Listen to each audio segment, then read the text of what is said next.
పవన్ కళ్యాణ్ గారిలో ప్రత్యేకత.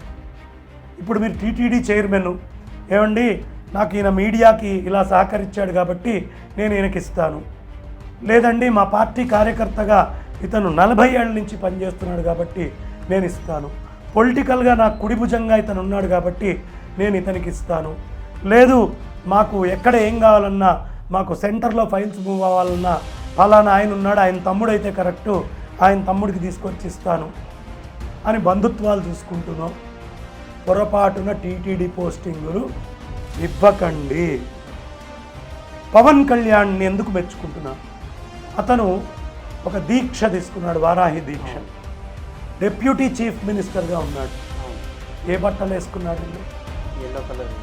16 రోజుల వారాహి ఎంత దీక్షో.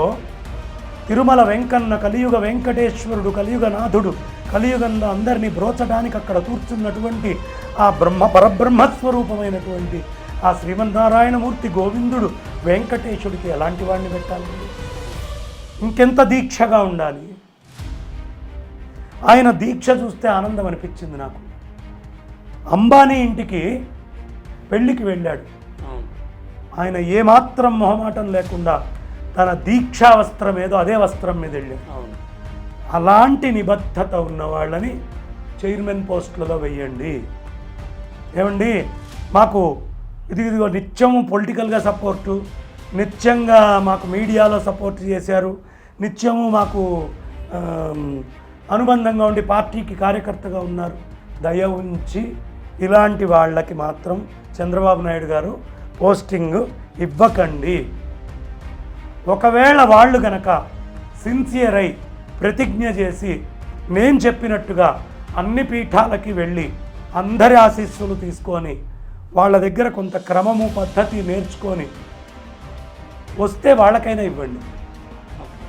కానీ మాలాంటి వాళ్ళం 1000 కళ్ళు పెట్టుకొని తిరుమల విషయంలో కానీ ఎండోమెంట్స్ విషయంలో కానీ మీరు చేసే ప్రతి పనిని చాలా కీన్గా అబ్జర్వ్ చేసుకొని ఎక్కడ పొరపాటున్నా మేము మీ దగ్గరికి ప్రత్యక్షంగా రాలేం కాబట్టి మా వంతు మేము ద్వారా అందిస్తూ ఉంటాం.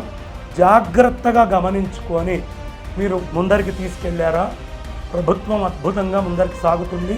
ఉత్తరంగా వచ్చేటువంటి 5 ఏళ్ళు ఇంకో 10 ఏళ్ళైనా మీదే అయ్యి ఉంటుంది.